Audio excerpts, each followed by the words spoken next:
Yo, Geeks, aqui é o LP e vocês estão no canal do Geek Brasil com um espaço diferente. A gente tô de férias e tô gravando alguns vídeos para complementar a minha agenda semanal. E eu não tenho controle sobre o ambiente, tá, gente? Vai ter sirene, vai ter barulho, vai estar uma loucura isso aqui.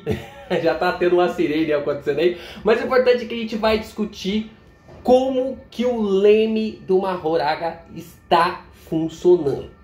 Como que isso está acontecendo? A gente vai falar sobre esse detalhe logo depois de você deixar o seu like. Se inscreve aqui no canal, ajuda a gente a continuar crescendo aqui na plataforma do YouTube, compartilhando nossos vídeos. E a gente tá com o canal de Reacts agora, gente. Estamos reagindo à segunda temporada lá. O episódio acabou vazando na internet ontem e a gente já trouxe lá no canal. Se você ainda não está acompanhando o nosso React, se inscreva. O link está na descrição desse vídeo. Vai lá, dá essa força para nós, pra gente continuar crescendo e falando sobre o mundo dos animes e mangás. Animes por lá, mangás. Vamos lá, né? Vamos então tentar entender o que aconteceu ali no final do capítulo, né? Muita gente está falando que pode ser apenas uma ideia, pode ser apenas ali uma imagem utilizada para simbolizar alguma coisa, né? Que não foi algo realmente que aconteceu ou tal ali. Mas eu acho que foi sim algo que ocorreu por causa da onomatopeia de girar, né? O leme, ele gira, né?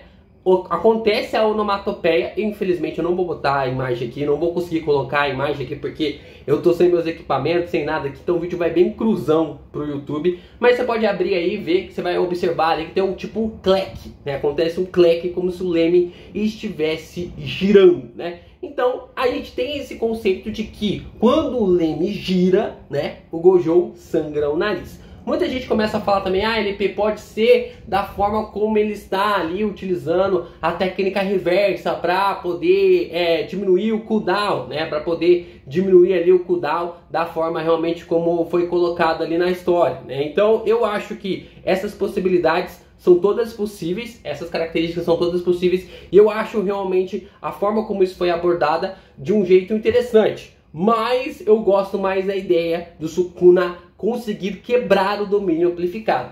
Como a gente já tinha comentado aqui, né, o Gege Akutami rasgou o guia oficial de Jujutsu Kaisen. Ele rasgou o guia oficial.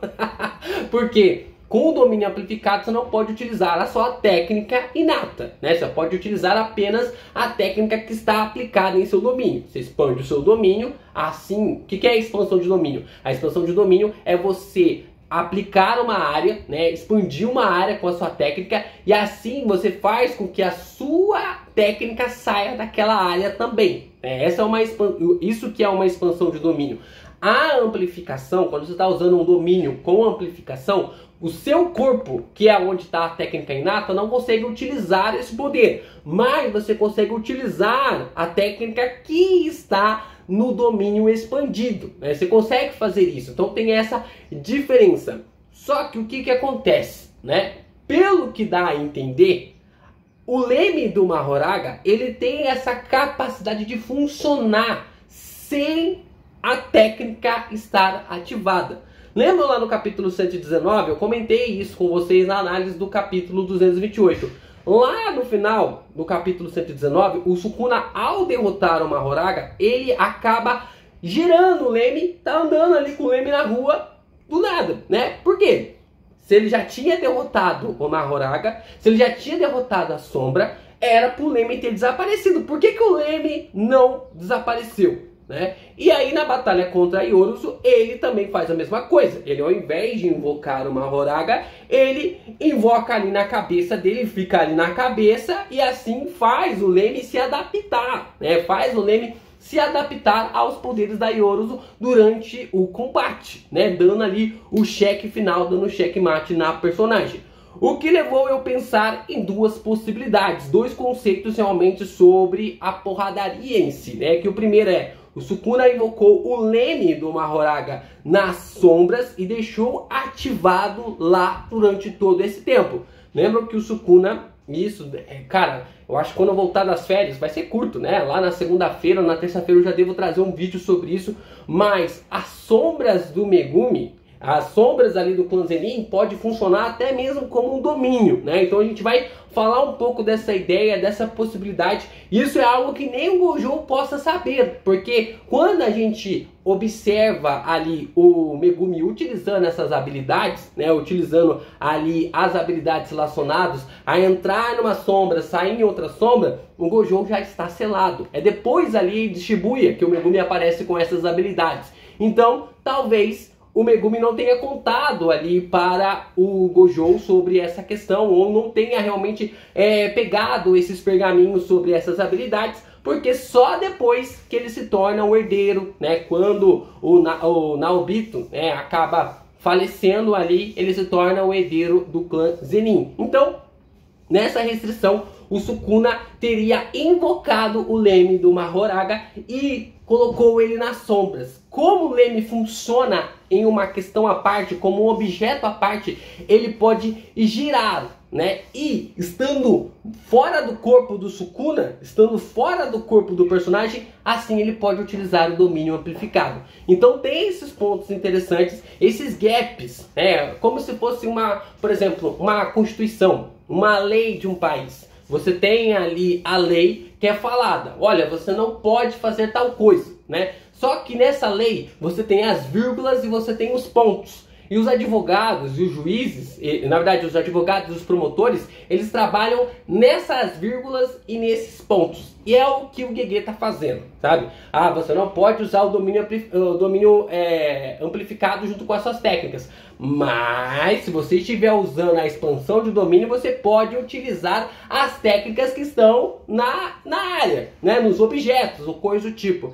E aí, basicamente, a gente observa que o leme do Mahoraga seria a mesma questão. O Sukuna conseguiria invocar o Mahoraga sem perder o domínio amplificado do leme por si só. E da mesma forma que ele teria realmente feito essa troca com a Yoruzu quando ele saiu. Meio que dá a entender que o Mahoraga sai das sombras, né? Ou ele acaba sendo invocado desse lugar. Então tem esses detalhes realmente para a gente poder entender que ainda está um pouquinho confuso.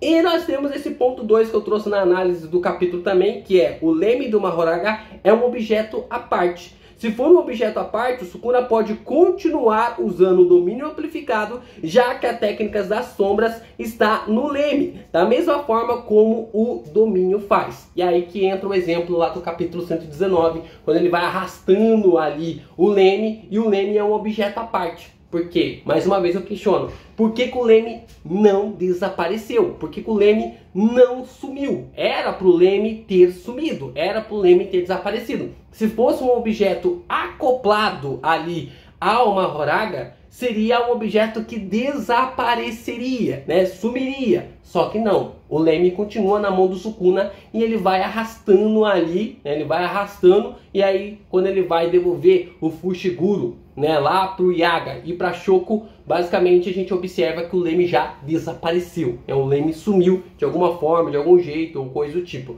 Então fica aí essa questão, né? O próximo capítulo provavelmente o Gojo vai ter algum flashback, alguma informação, algum ponto extra, mas tudo leva a crer, tudo leva ao entendimento para nós de que realmente o Sukuna pode invocar, né? Aí que vem o gap, aí que vem a quebra, né? Como as 10 sombras são tão quebradas, né? Como o Mahoraga, ele é um bicho muito quebrado.